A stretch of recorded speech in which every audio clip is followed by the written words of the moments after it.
नमस्कार, आप देख रहे हैं आज तक। आपके साथ मैं हूं सईद अंसारी। स्वागत है आपका खबरदार में आज सबसे पहले बंगाल की हम बात करेंगे और आपको नंदीग्राम के चुनावी मैदान में भी लेकर चलेंगे, क्योंकि बंगाल का पॉलिटिकल एक्शन अब नंदीग्राम में पूरी तरह से शिफ्ट हो गया है।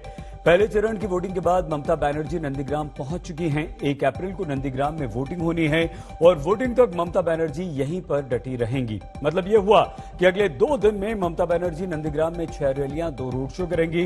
विधानसभा के एक इलाके को वो कवर करेंगी, लेकिन शुभेंदु अधिकारी के लिए बीजेपी ने भी अपनी पूरी ताकत झोंक दी है। प्रचार के अंतिम दिन यानी कि मंगलवार को नंदीग्राम में गृह मंत्री अमित शाह रोड शो करेंगे। नंदीग्राम में प्रचार के लिए मिथुन चक्रवर्ती भी जाएंगे। प्रधानमंत्री नरेंद्र मोदी यहां पहले ही जोर लगा चुके हैं। 24 मार्च को बगल के ही कांथी में प्रधानमंत्री मोदी रैली कर चुके हैं। शुभेंदु अधिकारी की मदद के लिए केंद्रीय मंत्री धर्मेंद्र प्रधान नंदीग्राम में डटे हुए हैं। कुल मिलाकर नंदीग्राम में अगले 2 दिन महासंग्राम होगा। ये बंगाल की चुनावी महाभारत का कुरुक्षेत्र बन गया है। ये ममता बनर्जी के लिए इस चुनाव की निर्णायक लड़ाई बन गया है, क्योंकि बंगाल में पहले चरण के बाद अमित शाह ने दीदी को हैरान करने वाले दावे किए हैं। इन दावों के बीच सबका सवाल बस यही है कि नंदीग्राम की लड़ाई में दीदी का आखिर क्या होगा।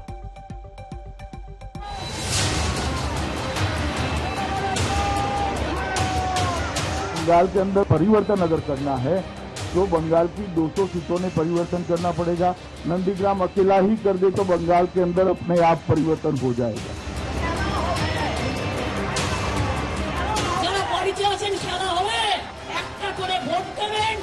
बीजेपी के माठेर बाहरे बेर करे देबेन, एकदम गोल आउट कर देबेन।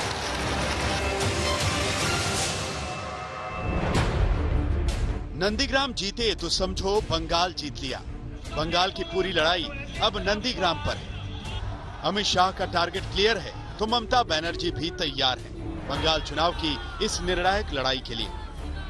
आजও আছে, কালও আছে, পরশুও আছে, আর আপনার পাশের ঘরেই আমি থাকবো নন্দীগ্রামে। আমি আজ কাল পরশু ভোটের দিন পর্যন্ত থাকবো। আমি ভোটটা করে দলে যাব, সুতরাং আমি থাকবো, দেখা হবে, আমি লক্ষ্য রাখবো। वोट होने तक ममता बनर्जी नंदीग्राम में डटी रहेंगी।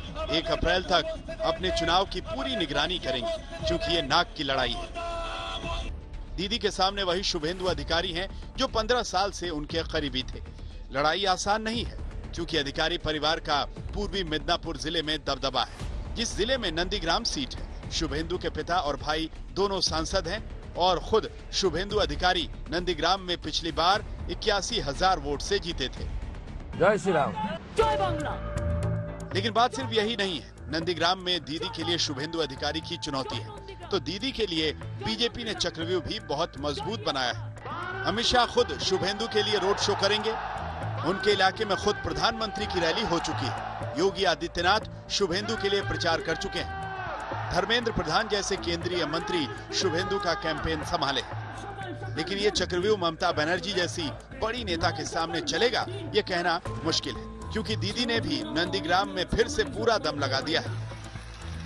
দিল্লির কোন একজন নেতা আমাকে ফোন করেছিলেন, করে বললেন ममता जी आप उधर से हट जाओ, आपको लिए तो पेट्रोल बम रख दिया है, आपको पेट्रोल बम में जला देगा। আমি বললাম आप मत डरिए, हम इंतजार करेंगे, जब तक हमको नंदीग्राम में नहीं जाने देगा तब तक हम इधर में इंतजार करेंगे। আমি হোল নাইট দাঁড়িয়ে ছিলাম। पहले राउंड की वोटिंग के अगले ही दिन वो नंदीग्राम पहुंच गईं। जिस जगह पर ममता बनर्जी को पैर में चोट लगी थी, उसी जगह से उन्होंने नंदीग्राम में फिर से प्रचार की शुरुआत की। जय अहमदाबाद, जय सोनाचूरा।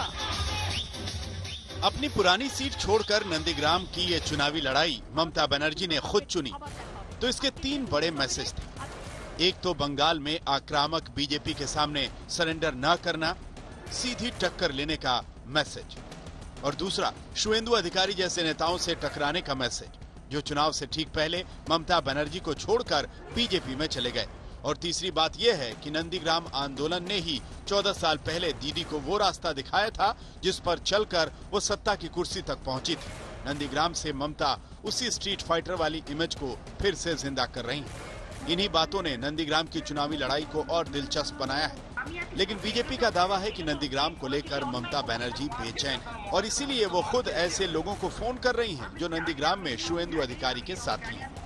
ममता बनर्जी के मेरा के फोन किया था, उनका बोला जो तुम तो बहुत लड़ाकू नेता है भाजपा के लिए, तुम मेरा साथ आ जाओ, तुमका डिमांड क्यों से बोलिए। तो नहीं ना, मैं दीदी को बोला जो नहीं ये इज्जत के खरीद नहीं किया। She now not trusted her colleague, she lost her battle, she is now politically insolvent.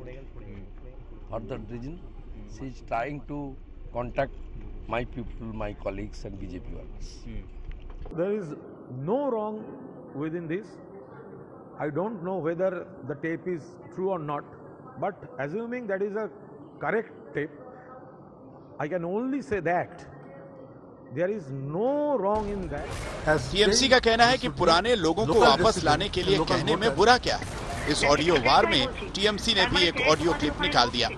BJP के नेता मुकुल रॉय पर चुनाव आयोग को प्रभावित करने के आरोप लगा दिए।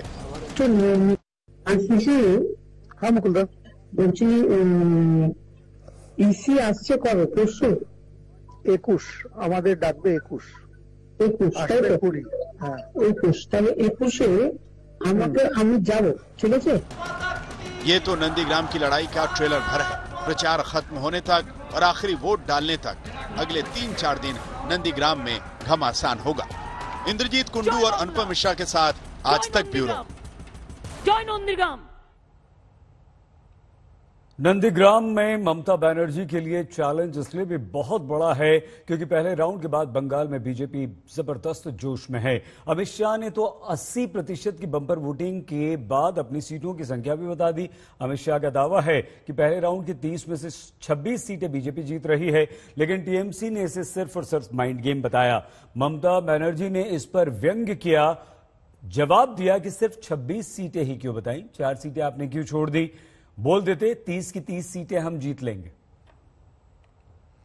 जिला स्तर और प्रदेश स्तर के हमारे नेतृत्व गण से चर्चा करने के बाद मैं मानता हूं कि बंगाल में हम 30 में से 26 सीट से ज्यादा भारतीय जनता पार्टी विजयी हो रही है और प्रचंड बहुमत के साथ सीटें जीत रही हैं। बीजेपी एक नेता आज के बोले 30টার মধ্যে 26 तो हमको मिलेगा। 26 तो क्या 30 में 30 बोलो ना, बोलो 30 में 30 ही मिलेगा, तब तो गोल्ला ज्यादा होगा ना। रसगोल्ला खावे, रस छाड़ा रसगोल्ला। ये बयानबाजी अगले कुछ दिनों में और भी तेज होगी क्योंकि 1 अप्रैल को नंदीग्राम में वोट डाले जाएंगे और नंदीग्राम का चुनावी गणित यह बताता है कि लड़ाई किसी के लिए भी यहां पर आसान नहीं है, फिर चाहे वो ममता बनर्जी ही क्यों ना हो जिन्होंने नंदीग्राम में चुनाव लड़ने का एक बड़ा चैलेंज लिया, और फिर चाहे बीजेपी हो जो शुभेंदु अधिकारी के लिए हर तरह का यहां पर जोर लगा रही है और नंदीग्राम में ही ममता बनर्जी को घेर लेने का एक चक्रव्यूह भी बीजेपी बना चुकी है। नंदीग्राम में बीजेपी के पक्ष में जो बात जाती है कि उसने 2016 के विधानसभा चुनाव से 2019 के लोकसभा चुनाव तक नंदीग्राम सीट पर 5 गुना ज्यादा वोट हासिल कर लिए हैं। 2016 के चुनाव में बीजेपी को नंदीग्राम में करीब 10,500 वोट मिले थे, जो 2019 के लोकसभा चुनाव में 62,000 के पार हो गए, जबकि तब बीजेपी के साथ शुभेंदु अधिकारी नहीं थे। अब तो बीजेपी के पास शुभेंदु भी हैं, जिनके परिवार का नंदीग्राम और आसपास के पूरे इलाके में पुराना दबदबा है और यही कारण है कि पिछले विधानसभा चुनाव में यहां से शुभेंदु ने 80,000 से ज्यादा वोटों से चुनाव जीता। इस बार शुभेंदु का दावा है कि वो 50,000 वोटों से ममता को हराएंगे। हालांकि टीएमसी का दावा है कि शुभेंदु को जो वोट मिले उनमें वोटों का ज्यादा हिस्सा ममता बनर्जी के नाम पर मिला था, इसलिए ममता बनर्जी नंदीग्राम में रिकॉर्ड वोटों से जीत दर्ज करेंगी। तो ये अपने अपने दावे हैं।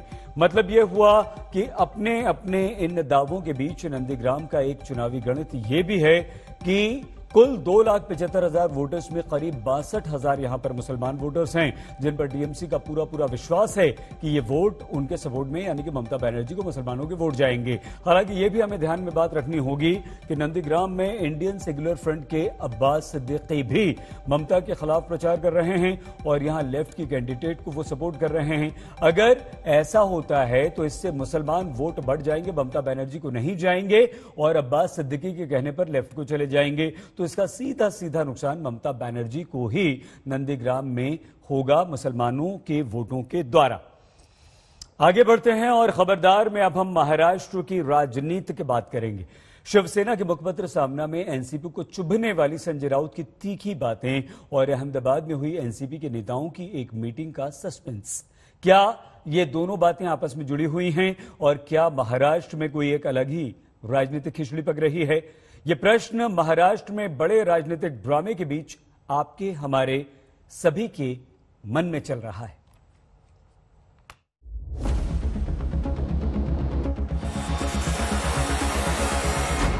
शिवसेना के मुखपत्र सामना में जो तीखी बातें की गई वो एनसीपी को बहुत चुभ रही हैं, क्योंकि गृह मंत्री अनिल देशमुख पर चुन चुन कर हमला किया गया और ये सवाल किए गए कि सचिन वाजे हेडक्वार्टर में बैठकर वसूली कर रहा था और क्या गृह मंत्री को इस बात की कोई जानकारी नहीं थी। सामना में अनिल देशमुख को एक्सीडेंटल होम मिनिस्टर बता दिया गया और ये कहा गया कि जब जयंत पाटिल और दिलीप वलसे पाटिल ने गृह मंत्री पद लेने से मना कर दिया तो ये पद शरद पवार ने अनिल देशमुख को सौंपा।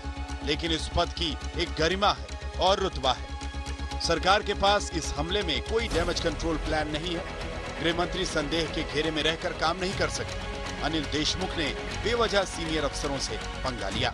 अब जिस गृह मंत्री का बचाव खुद शरद पवार कर रहे हैं, पूरी एनसीपी उनके बचाव में लगी है। उस गृह मंत्री पर शिवसेना के मुखपत्र से ऐसे तीखे हमले हों, ये एनसीपी के जले पर नमक छिड़कने जैसा है।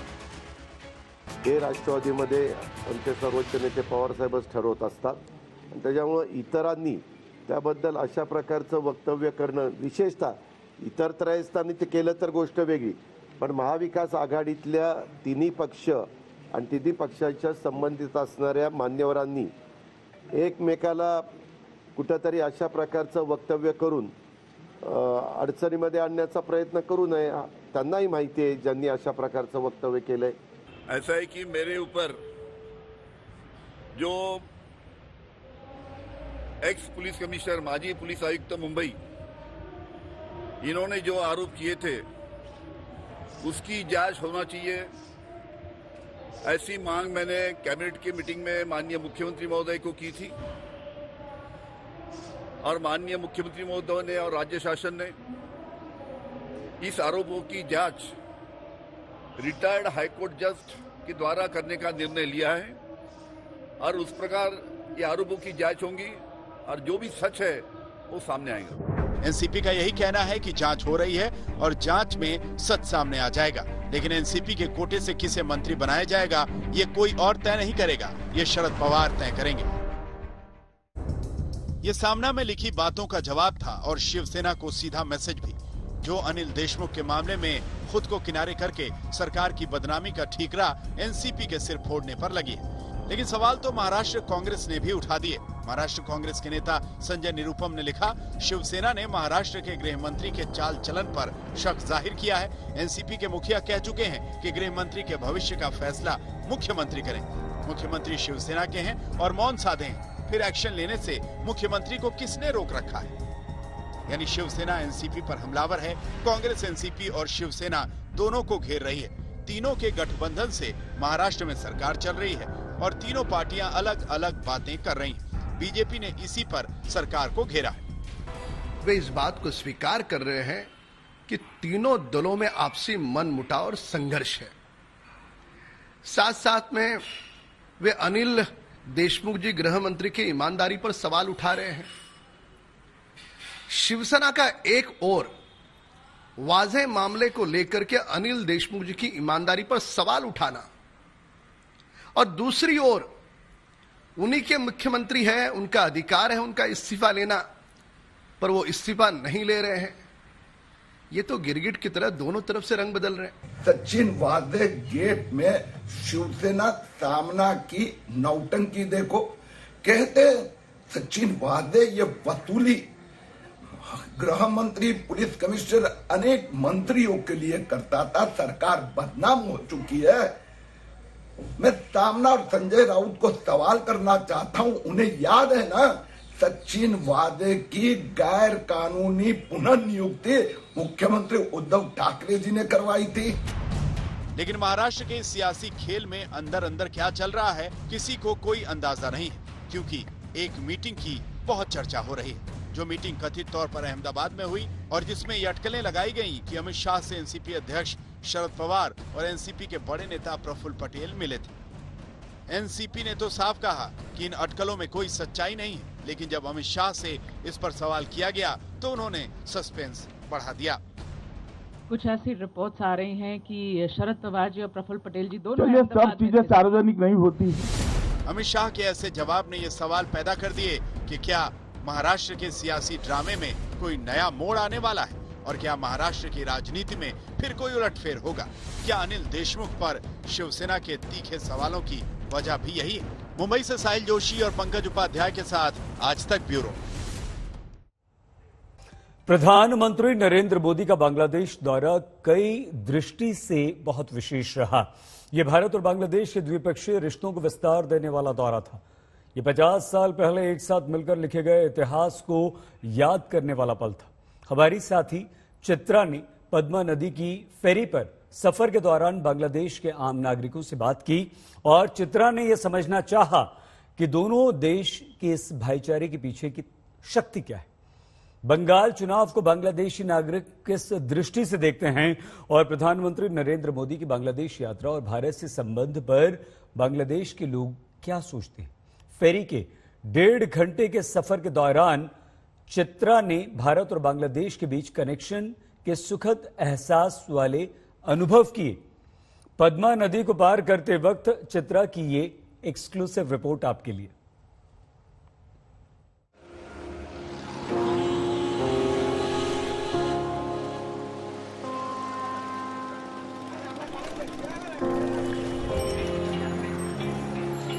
पद्मा नदी के ऊपर इस वक्त हम हैं। एक बड़ा सा पानी का जहाज एक हिस्से से दूसरे हिस्से तक हमें पहुंचाएगा।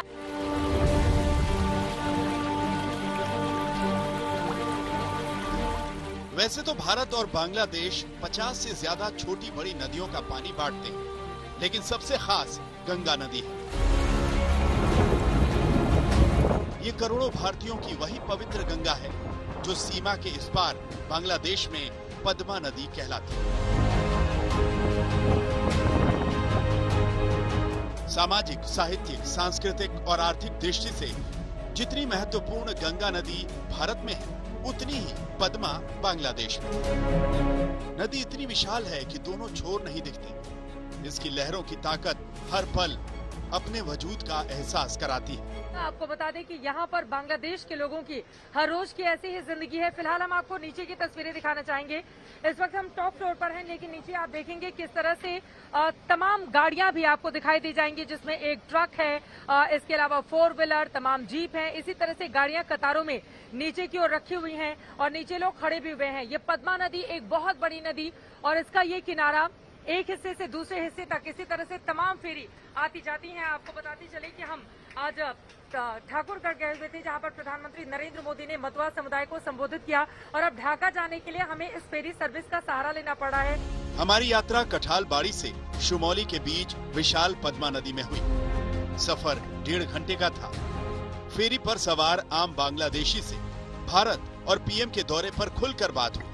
वो दोस्ती की अहमियत को समझते हैं और उन्हें ये भरोसा भी है कि भारत एक सच्चा मित्र और बुरे वक्त का साथी है। और ये I guess the first step जो हमारे दो देश ने मिलकर बनाए हैं और नरेंद्र मोदी जी भी जो गिफ्ट हमारे देश के लिए लेकर आए हैं और ये सब भी स्टार्टिंग है। आगे जाकर देखना पड़ेगा कि आप लोगों की नजर रहती है वेस्ट बंगाल में इलेक्शन चल रहा है कि वहाँ पर कौन सी पार्टी जीते कौन सी हारे। हल्का लेकिन नजर रहती है। रहती है। आप बताइए, आप कुछ कहेंगे भारत और इंडिया बांग्लादेश रिलेशनशिप? अच्छा है जी, दोनों देशों के रिश्ते अच्छे हैं। अच्छा है। और पीएम यहाँ पर 2 दिन के दौरे पर आए थे, आपने देखी उनकी खबर सारी? नहीं, इतना नहीं देखा, लेकिन अच्छा है दृश्य, मुझे पता है। यहाँ के लोग इंडिया को किस नजरिए से देखते हैं? सबसे अच्छी बात इंडिया की क्या लगती है बांग्लादेश के लिहाज से अगर हम देखें?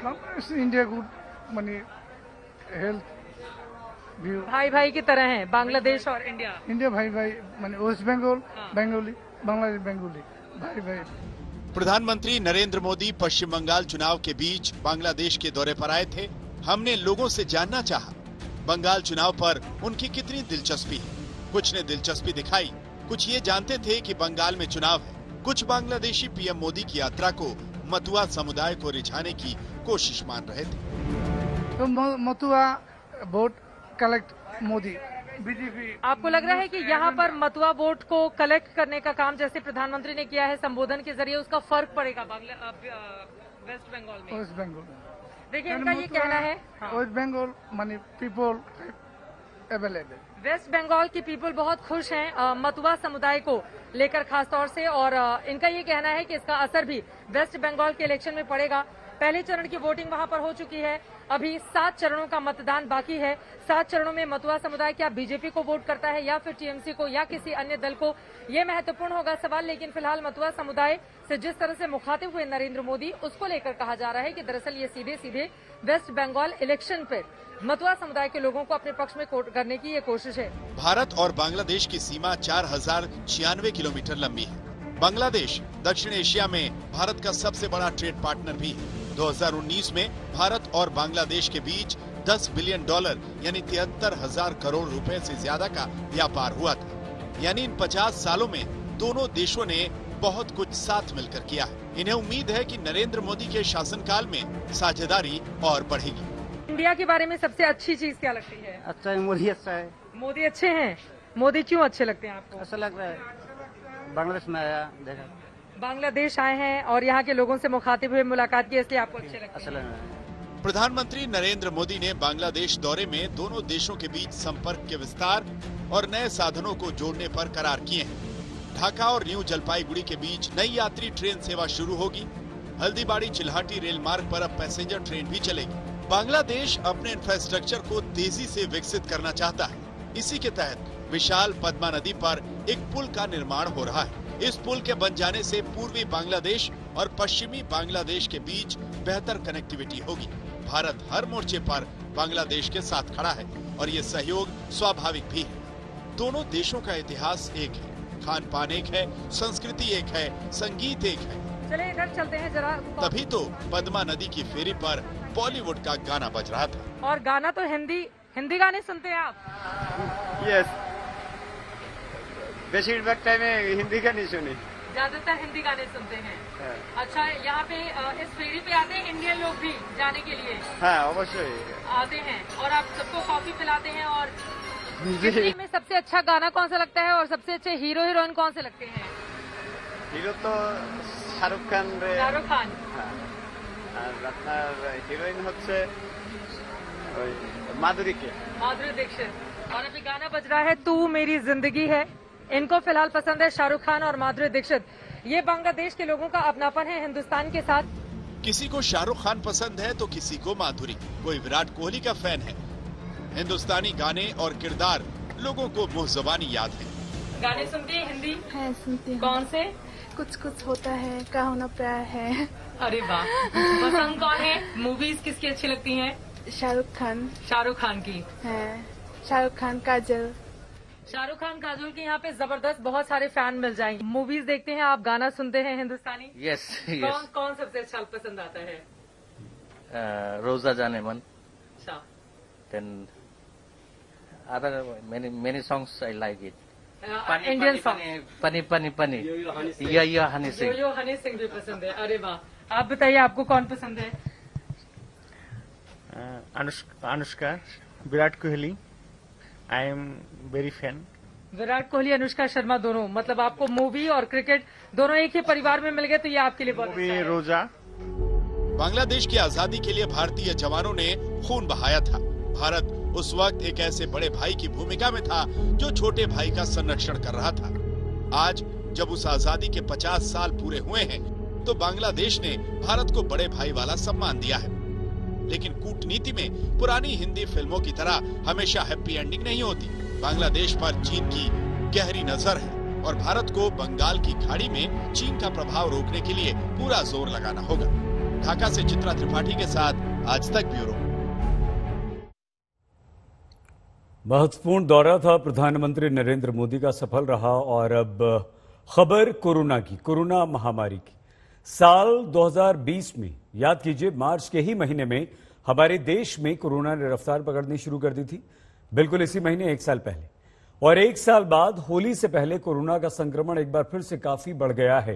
पिछले एक महीने में कोरोना वायरस के मामलों ने फिर से बहुत तेज रफ्तार पकड़ ली है, लेकिन इसके बावजूद आप और हम संभलने की जगह लापरवाही की तमाम सीमाएं लांघ रहे हैं। होली से सिर्फ एक दिन पहले अपने देश के अलग अलग हिस्सों से लापरवाही की जो तस्वीरें आई हैं वो हम आपको दिखाएंगे। ये तस्वीरें बहुत परेशान करती हैं।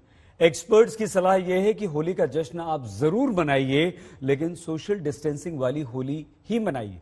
पुराने अनुभवों से हमें सीखना चाहिए, अगर हम नहीं सीखे तो बहुत पछताएंगे।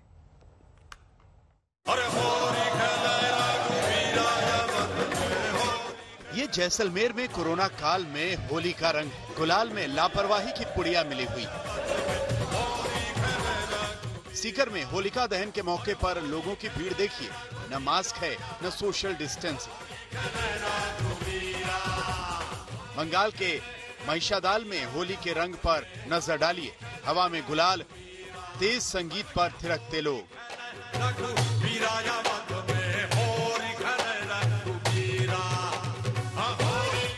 कान्हा की नगरी में होली की मस्ती और खुमारी चरम पर है। फिजा में सारे रंग मिल गए।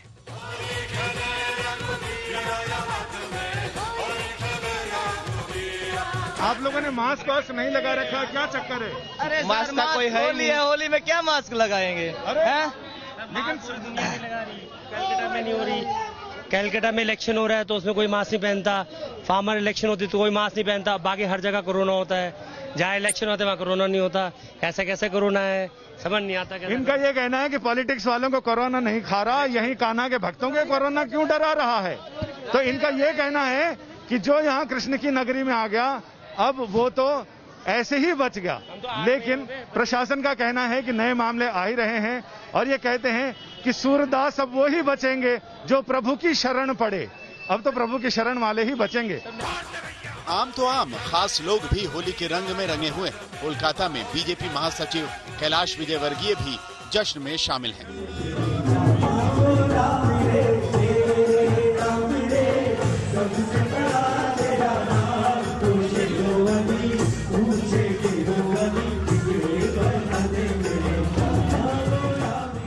लखनऊ के नामी होटल में होली पार्टी के रंग में तब भंग पड़ गया जब पुलिस ने छापेमारी कर पार्टी रुकवा दी। किसी को कोरोना की परवाह नहीं। काहे का कोरोना, कैसा कोरोना, बस एक ही धुन, पार्टी तो होकर रहेगी।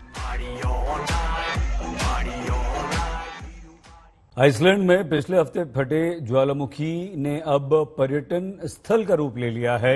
आग उगलते ज्वालामुखी को देखने के लिए सैकड़ों पर्यटक यहां पर हर दिन आ रहे हैं। घंटों पैदल चलकर ज्वालामुखी के पास पहुंच रहे हैं। सेल्फी लेने से लेकर जमकर मौज मस्ती कर रहे हैं। ये तस्वीरें हैं आइसलैंड की, जहां धधकते ज्वालामुखी को देखने बड़ी तादाद में लोग पहुंचे। 800 साल से शांत रहने के बाद ज्वालामुखी पिछले हफ्ते अचानक फट गया। इसे देखने के लिए आइसलैंड ही नहीं बल्कि दुनिया भर से लोग यहाँ आ रहे हैं। जहाँ ये ज्वालामुखी फटा है वो इलाका पूरी तरह से पहाड़ियों से घिरा हुआ है और लोग घंटों पैदल चलकर यहाँ पहुँचते हैं। ज्वालामुखी के सामने लोग अपनी तस्वीरें खिंचवाते भी नजर आ रहे हैं। तस्वीरों में साफ नजर आ रहा है कि सैकड़ों लोग पहाड़ी रास्तों पर ज्वालामुखी के पास पहुँच रहे हैं और इस रोमांचक नजारे का लुत्फ उठा रहे हैं। आइसलैंड के दक्षिण पश्चिमी इलाके में मौजूद इस ज्वालामुखी में पहला विस्फोट एक हफ्ते पहले हुआ था और ज्वालामुखी लगातार लावा उगल रहा है। ये ज्वालामुखी रेकजाविक शहर से करीब 35 किलोमीटर दूर है। साथ ही ज्वालामुखी के आसपास रिहायशी इलाका भी है और यही वजह है कि बड़ी मात्रा में निकलते लावा के बावजूद यहाँ की सरकार ने लोगों से चिंता नहीं करने की बात कही है। अच्छी बात यह है कि ज्वालामुखी से निकलने वाली राख के चलते लोगों को किसी तरह की कोई परेशानी का सामना भी नहीं करना पड़ रहा और पर्यटक यहाँ लगातार पहुँच रहे हैं। आज तक ब्यूरो। कोरोना काल में खस्ताहाल म्यूजिक इंडस्ट्री को राहत देने की कोशिशें भी चल रही। स्पेन के बार्सिलोना में इस इंडस्ट्री में जान फूंकने के लिए एक नायाब ढंग आजमाया गया। बार्सिलोना में रॉक कॉन्सर्ट में शामिल होने से पहले संगीत प्रेमियों का कोरोना टेस्ट किया गया। इस कॉन्सर्ट में करीब 5000 लोग शामिल हुए।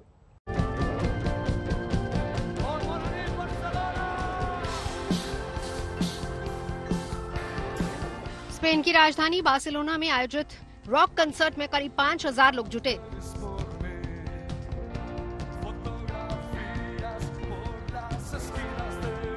स्पेन के मशहूर बैंड लव ऑफ लेस्बियन के कॉन्सर्ट में शामिल होने के लिए संगीत प्रेमियों को कोरोना टेस्टिंग की प्रक्रिया से भी गुजरना पड़ा। कोरोना टेस्ट करा चुके दर्शकों के लिए सोशल डिस्टेंसिंग का पालन करना बहुत जरूरी था, पर पूरे आयोजन के दौरान मास्क का इस्तेमाल जरूरी किया गया।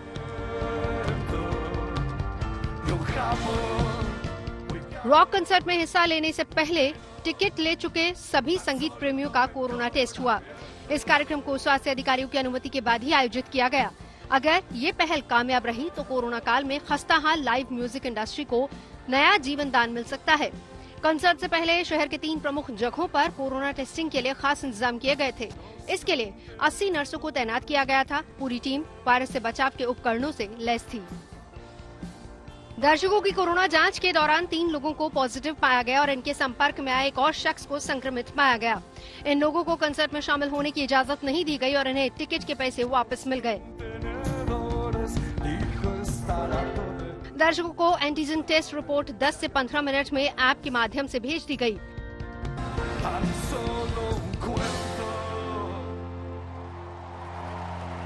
आज तक ब्यूरो।